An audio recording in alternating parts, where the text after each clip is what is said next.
quebrantado. O que quebranta o coração são separações, afastamentos, namoros rompidos, esposas e maridos que vão embora. Quebra o coração. Mas não é um quebrantamento de coração como aquele que ocorre quando a gente se afasta de Deus. Quando por uma insensatez, uma tolice, a gente tropeça e Deus vai embora. A gente fica sozinho. Eu quero lembrar os irmãos que chorar é antecipando consolação. Portanto, nosso tema nesta manhã é examinarmos a vida de Davi. Eu treinei quando soube que o pastor Dr. Davi Wong ia falar sobre gente lá no Antigo Testamento, que ele ia pegar todos os meus pontos. Ainda não. Ainda não. Davi, queridos irmãos, foi um homem vulnerável a uma queda. Por quê? Simplesmente porque ele foi tão abençoado. Ele foi escolhido entre os seus irmãos que o desprezavam como sendo menorzinho, aquele que não valeria a pena escolher como rei da nação. São precondições que levam pessoas a cair. Quando essa vulnerabilidade, essa capacidade de perceber que a gente não merece nada, e aos poucos a gente é levado a uma posição de autoridade, importância, como eu aqui esta manhã.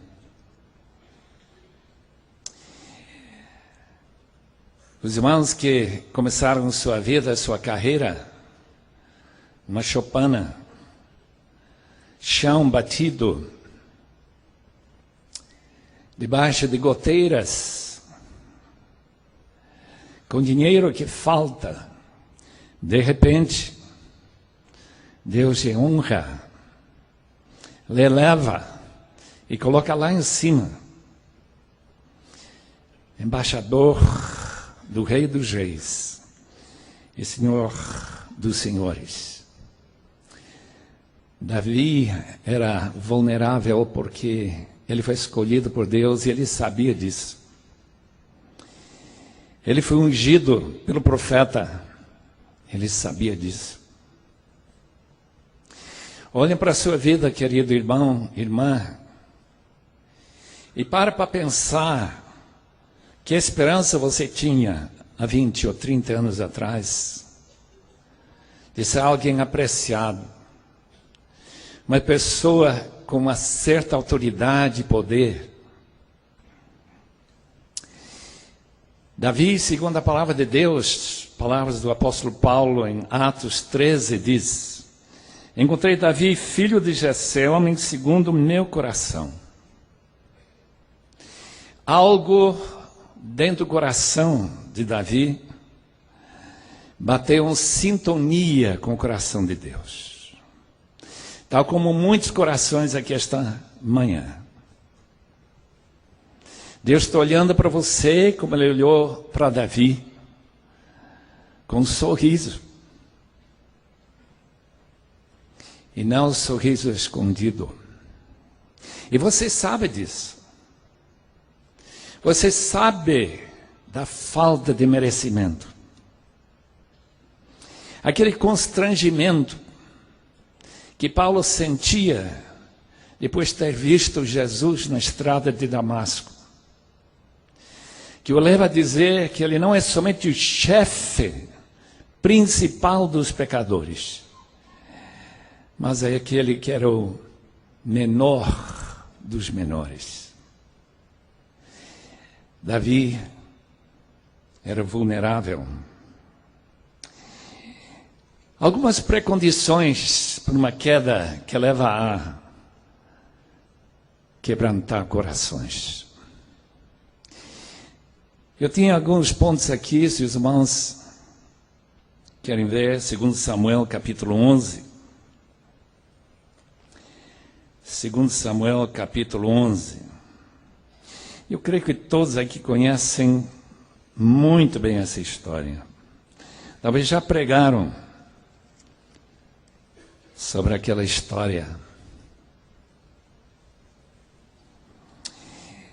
Eu chamo de pré-condições para um quebrantamento de coração.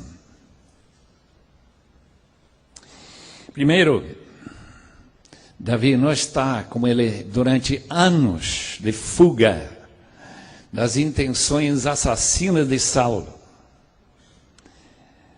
Ele está no palácio e não no campo de batalha. Descansando à tarde, levanta de sua cama e vê uma moça jovem, linda, bela. Infelizmente, Davi não estava preparado para aquela tentação de 2 Samuel 11. Jó disse, em capítulo 31, versículo 1, fiz acordo com meus olhos, de eu não olhar com cobiça para uma moça. Davi não tinha feito esse compromisso. Os irmãos já tomaram essa decisão? Já fizeram esse acordo com seus olhos? De sempre desviá-los quando você sente o desejo de olhar? Número 2. Mesmo sendo homem segundo o coração de Deus, não parou para consultar o seu Senhor, que tinha escolhido ele para ser rei. Não consultou nenhum homem de coração cheio de amor pelo Senhor, nenhum mentor mais consagrado do que ele. Não parou para consultar ninguém. Nós temos ouvido de tantas quedas, irmãos, por falta de contato com uma pessoa que podia acompanhar a sua vida um pouco mais de perto. Acompanhar a sua vida com oração. Não tomou providência que o provérbio de Salomão, seu filho, recomendou, acima de tudo, guarde o seu coração. Cada manhã que você sai da cama, procure a palavra, procure pela oração, fazer uma cerca em torno do teu coração, meu irmão. O Senhor vê os caminhos do homem e examina todos os seus passos. Deus sabe o futuro. E se Davi tivesse consultado, se tivesse apenas fechado os olhos por um instante e falado com o Rei do Universo, eu acredito firmemente ele não teria caído. Quem procede com integridade vive seguro, diz Provérbios 28, 18. Quem procede com integridade. Os irmãos estão procedendo com integridade ou estão se desviando um pouquinho, como na outra América, aqueles policiais testam os que estão dirigindo meio problematicamente, dizem, olha, você tem que cheirar, tem que dar um bafo neste aparelho. Outros usam outro sistema, coloca seus pés em cima dessa linha branca e ande. E não consegue ficar em cima da linha. Quem anda com integridade, sempre em cima da linha, viverá seguro. Provérbios 28, 18. Lembra-se de José, lá na casa de Potifar. Toda a tentação que Davi enfrentou por ter derrubado esse homem. Mas ele andou na sua integridade e ficou seguro, mesmo que custou muito sofrimento para ele. Número 3, uma pesquisa no Instituto de Crescimento da Igreja, do Seminário de Fulham, com 1000 pastores consultados, 37%, mais de um terço, admitiu que tinha se envolvido com uma aventura sexual, não necessariamente adultério, com membros de sua própria igreja. Os irmãos não acham que o demônio não está muito preocupado que seu ministério seja destruído? Howard Hendricks, que esteve aqui, também em Águas Lindóia, falando uns poucos anos atrás, disse que ele, como professor de seminário de Dallas, tinha acompanhado a queda de mais de 200 pastores. Imagina, 200 irmãos que não estão aqui, porque seu ministério acabou. Por falta de fazer um acordo com seus olhos. Podemos imaginar outro problema que tornou Davi vulnerável, que ele era chefe da nação, ele era rei. E o rei não somente tem poder, mas ele tem direitos. Os irmãos sabem que no lar romano, além da esposa, o dono da casa tem direito de viver sexualmente com qualquer escravo.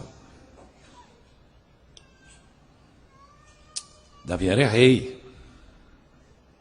Os irmãos notam que ele não tinha nenhum problema em trazer aquela esposa para sua casa, de Urias. Nenhum problema. A palavra de Deus manda fugir dos desejos malignos da juventude. Siga a justiça, a fé, o amor, a paz com aqueles de coração puro. Vulnerabilidade é ficar sozinho, não ter ninguém orando com você, por você, ninguém fazendo aquelas perguntas que se faz no CEPAL. Como está a sua vida? Com Deus, como está a sua vida com sua esposa?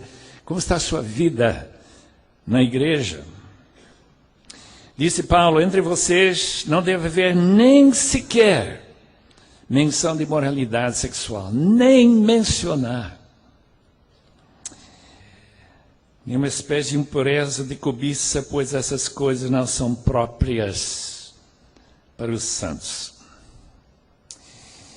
Dos privilégios de estar relacionado com o Instituto Haggai e ter um contato com Davi Wong, e também ter algumas possibilidades de ouvir alguns outros irmãos de outras partes do mundo. E Dr. Tony Tan, do Instituto, fez as seguintes observações sobre pecado sexual. Primeiramente, relações sexuais fora do pacto matrimonial. Isso todo mundo sabe. Contato físico não apropriado com uma pessoa do sexo oposto. Não apropriado. E somente você sabe disso. No Brasil, se faz coisas que a gente nunca imaginaria fazer em outras partes do nosso mundo. Isso não quer dizer que é inapropriado, é simplesmente que só você vai saber se não é. A apresentação do corpo de modo sensual que poderia suscitar desejo não apropriado, pornografia que estimula fantasias sexuais, palavras do contato visual que implica ou suscita resposta sexual. Não esqueçam, queridos irmãos, que a palavra de Deus, a palavra de Jesus, que é adultério com os olhos, cobiçando, desejando e cometendo adultério com ela sem ter tocado. Forças que promovem pecado sexual, a força da atração sexual, a força de mulheres sedutivas, a força de vínculos emocionais criadas por conversas e aconselhamento. Cuidado, cuidado, cuidado. Muito cuidado não é muito cuidado. Atitudes que contribuem para a queda moral, orgulho, superioridade, resistência à prestação de contas, mágoa. Pessoa que acha que ele merece ser tratado diferentemente, já ouvimos isso esta manhã. Desejem descontrolado atingir o sucesso do mundo. A convicção que a tentação sexual não pode me atingir. Tenho forças para afastá-la. Tiago 1, 14 e 15, irmãos conhecem muito bem. Que texto fascinante. Que trata de tentação da seguinte maneira. Tentação sempre começa no desejo do próprio coração. Você que não tem desejo, não tem nenhuma cobiça, nenhuma concupiscência, nunca vai ser atraído. Depois, arrastado, levado a pensar mais sobre o assunto. E não simplesmente esquecer, ou virar as costas e ir embora. Número 3, seduzido. O que é sedução? É planejamento interior, mental. Como que você vai escapar às consequências desse pecado? E finalmente o desejo tendo concebido, sendo seduzido, dá luz ao próprio pecado. Quem aqui não tem tido nenhuma experiência com tentação? Ninguém. Algumas condições ou atitudes que agravam a insensibilidade e acalmar a consciência de Davi. Isso agora eu estou imaginando, porque realmente eu não esperava que Davi caísse. Homem tão abençoado, um homem que andava com Deus, homem que escreve salmos, que canta louvores ao Senhor. Primeiro, ele pensa, o marido de Batseba, estrangeiro, ele dita. Talvez não faz mal, Israelita, pegar a esposa dele. Essa lei severa de Israel contra adultério não deve alcançá-la. Por quê? Urias é estrangeiro. A morte de Urias em guerra não deve suscitar nenhum problema. Lembra que seu plano, inteligente plano, Davi não era burro, não. Urias morre e eu tenho a esposa nova. Ele já tinha 6 ou 7. Daí ele dá uma instrução para o general colocar ele onde não tinha possibilidade de escapar. Depois, para encobrir seu plano, ele faz uma pergunta para Joabe: por que você deixou soldado chegar tão perto. E Joabe, assim, com o cinismo especial que ele tinha, Urias está morto.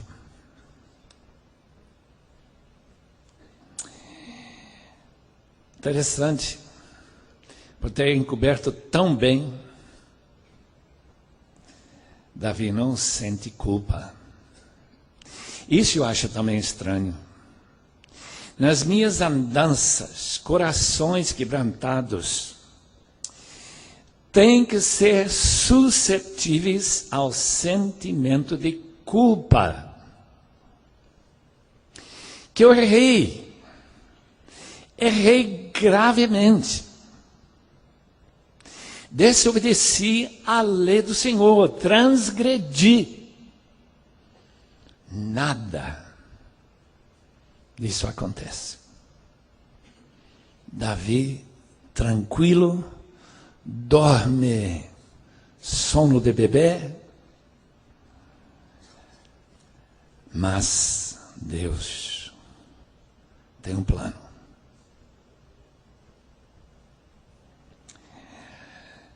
Para, queridos irmãos, ter coração quebrantado, a gente tem que ter o conhecimento duplo.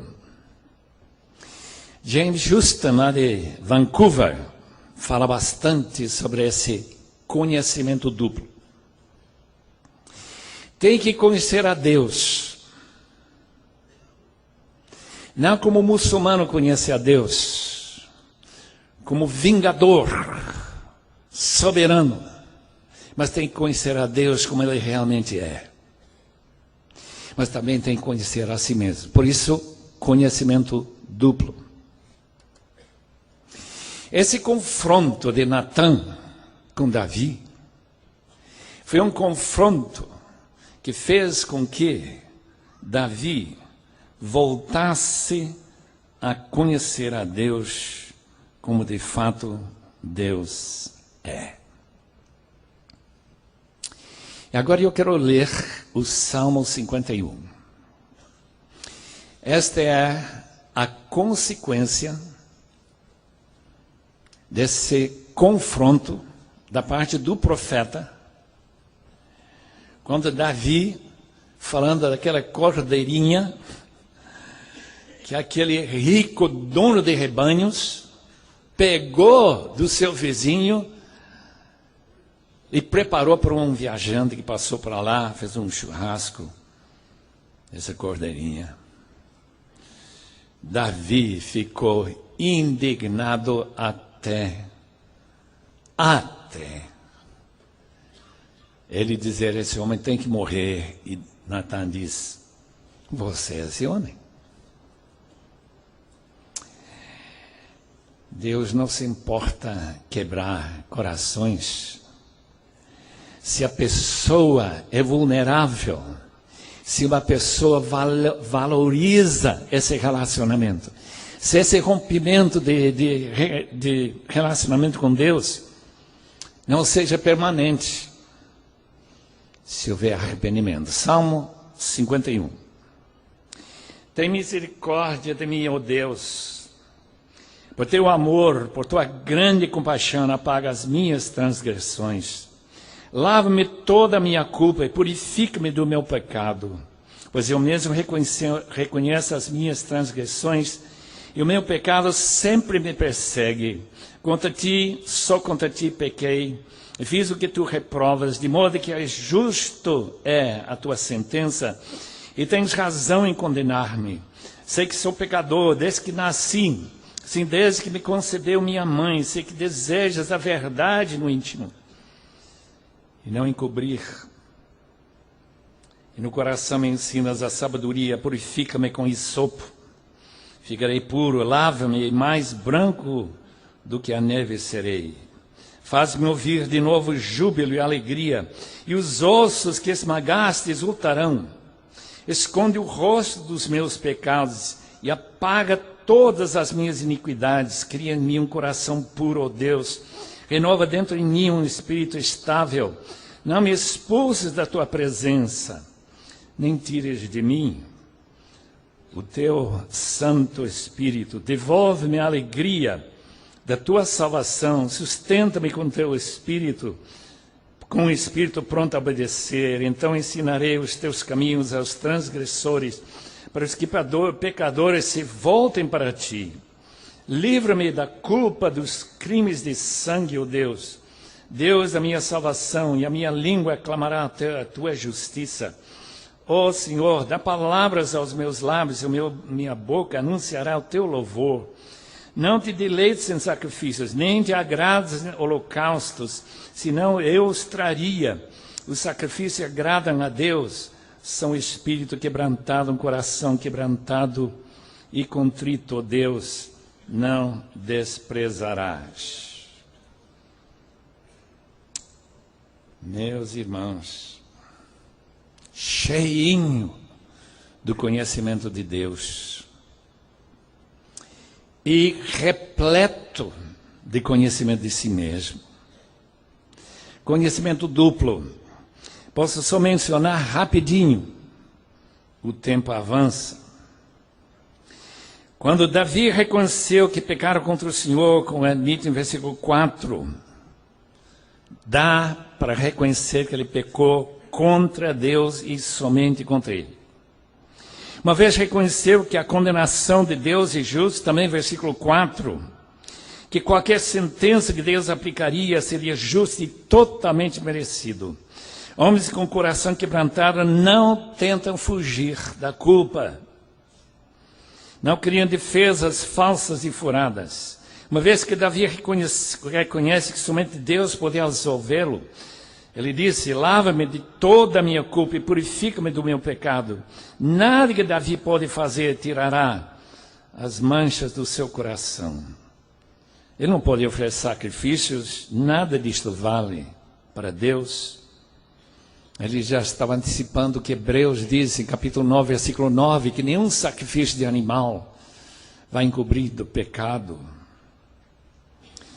Ele sabe que Deus atende coração contrito e quebrantado. Ele clama pela misericórdia de Deus, porque ele sabe que Deus é misericordioso e de grande compaixão. Ele sabe que Deus perdoa mais facilmente do que nós perdoamos. Mas nem por isso que ele vai perdoar a si mesmo mais facilmente do que Deus perdoa. Davi sabe que a tristeza e depressão que ele sente com esse afastamento de Deus e marca de coração manchada pela culpa, mas que uma vez que Deus o purifica, ele ouvirá novamente o júbilo de alegria. Não sentirá mais como quem foi atropelado por uma carreta, com os ossos todos quebrantados. Versículo 8. Devolve-me a alegria da tua salvação, sustenta-me com o espírito pronto a obedecer. Davi entende que somente Deus pode criar um coração novo, puro, retirar a culpa que incomoda os que amam a santidade. Davi sabe que o pecado nos expulsa da presença do Senhor e que a retirada do Espírito Santo dele seria um justo castigo pelos crimes cometidos contra Deus. Davi sabe uma coisa que muitos de nós não sabemos, especialmente no século 21, que graça não é barata.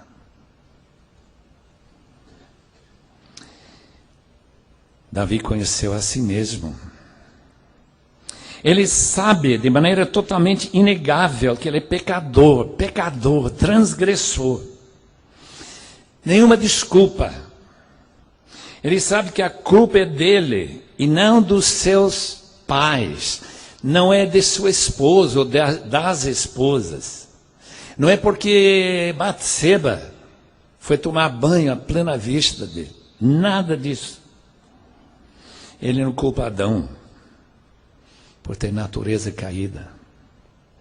Ele sabe que não se pode anular culpa simplesmente dizendo: sinto muito, Senhor. Eu não deveria ter feito isso.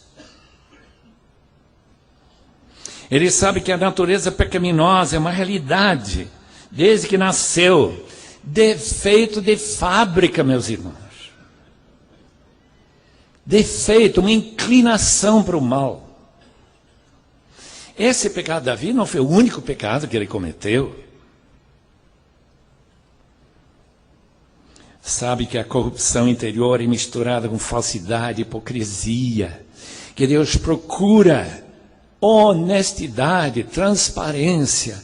Deus quer saber por que você está se encobrindo.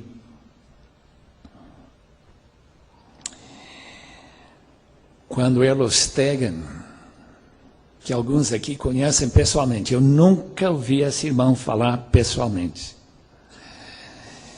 Eu tenho lido seu livro sobre o avivamento que ocorreu há 40 anos atrás entre os Zulus.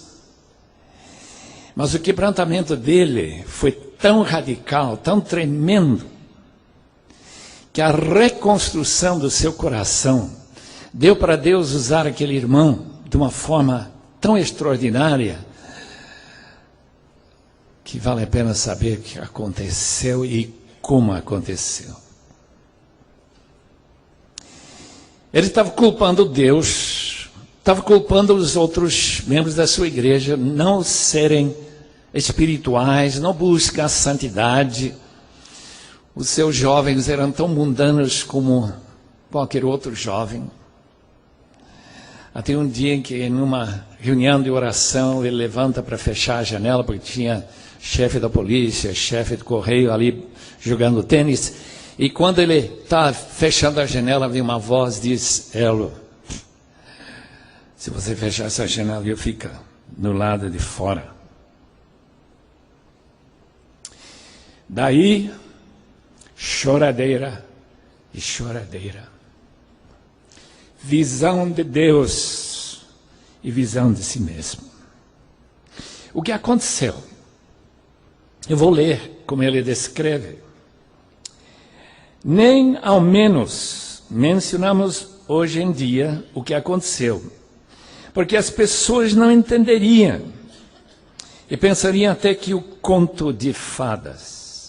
E assim, em grande número, os Zulus pagãos vieram. A qualquer hora do dia, em qualquer dia da semana, ao sairmos pela porta de frente da casa, encontrávamos 100, 200 pecadores endurecidos, chorando como crianças. Que houve? Perguntávamos. A resposta era: somos pecadores. Eles estavam convencidos do pecado, da justiça de Deus, a injustiça deles. Era como se o dia de juízo afinal tivesse chegado. Lembro-me de um certo pagão Zulu de Singa, um homem adulto chorando num quarto, como se alguém o tivesse surrado com um chicote. Entrei no quarto para ver por que ele estava chorando daquela forma. O que foi? Perguntei. Ele disse: entre mim e o inferno só existe 1 centímetro. Tentávamos confortar as pessoas que caíam sob convicção de pecado, dizendo que o sangue de Jesus lavaria todos os seus pecados, mas eles respondiam que nós não sabíamos quão profundos eles haviam sido. A convicção de pecado era tão profundo que alguns não podiam crer que Jesus pudesse perdoá-los. Orações feitas por nós de maneira alguma eram suficientes. Cada um desejava enumerar pessoalmente seus pecados, um por um, chamando de pecado aquilo que era mesmo pecado. Logo que a luz se rompia e eles obtinham a certeza de que Jesus havia perdoado, seus rostos brilharam como rostos de anjos. Os que tinham vindo chorando regressavam regozijando-se. Meus irmãos, quebrantamento traz alegria. No fim, Meu tempo foi. Eu queria contar o que aconteceu no 7 de junho de 1859, em Calrain, na Irlanda. Muita gente reuniu na praça para ouvir vários pregadores. Um deles ficou sem compreender porque as pessoas estavam olhando para ele, com aquele olhar fixo. Mais ou menos, no momento que o último palestrante estava terminando de falar, um som peculiar emanou de um dos grupos, porque tinha dividido o grupo, era muito grande, vinha todos até 12 quilômetros, 13 quilômetros distantes. Em alguns minutos, a multidão inteira se juntou em volta de pessoas deitadas no chão. Me apressei para chegar no meio de um dos grupos, tendo exortado as pessoas em pé, em volta, a se retirarem. Me inclinei sobre o homem deitado, que tinha 18 a 20 anos. Ele estava deitado no chão, sua cabeça sustentada nos joelhos de um dos anciãos de uma de nossas igrejas. Seus olhos fechados, suas mãos firmemente pressionadas no peito dele. Um incessante e profundo gemido saía de sua garganta, terminando num longo lamento. Senti o pulso, mas não tinha nada. Falei quietinho no seu ouvido: por que você lamenta assim? Abriu seus olhos por um instante. Podia perceber que tinha aquele olhar interior. E a expressão que mostra que a mente está inteiramente ocupada com seus próprios pensamentos. Oh, ele exclamou: meus pecados, Senhor Jesus, tenha misericórdia sobre a minha pobre alma. Oh Jesus, vem, oh Jesus. Tentei acalmá-lo, pedindo que ele me escute, enquanto eu repetisse algumas promessas de Deus para pecadores que perecem. No início eu achava que estava sendo acompanhado pela sua atenção naquilo que falava, mas logo descobri que toda a sua alma estava repleta de uma só ideia: sua culpa e seu perigo. Oh Deus, meus pecados. Qual é o problema do Brasil? Pouco quebrantamento. Muita mudança de religião. Muita gente indo para frente, mas poucos quebrantados. Se Deus quiser, durante estes dias, estaremos ouvindo mais e mais sobre isso. Seu ministério depende disso. Se não acreditar, leia o livro de Errol Stegen. Se não acreditar, leia Salmo 51. Se não acreditar, leia a Bíblia. Vamos orar. Senhor, tua graça é tremenda, mas também a convicção é tremenda. Quando teu Espírito opera de uma forma mais profunda em corações de pecadores como nós. Rogamos, ó Deus, que estes dias possam ser ricamente abençoados, com uma compreensão, um desejo profundo por um quebrantamento que faz a diferença. Em nome de Jesus. Amém, Senhor. CEPAL, servindo aos líderes, discipulando as nações.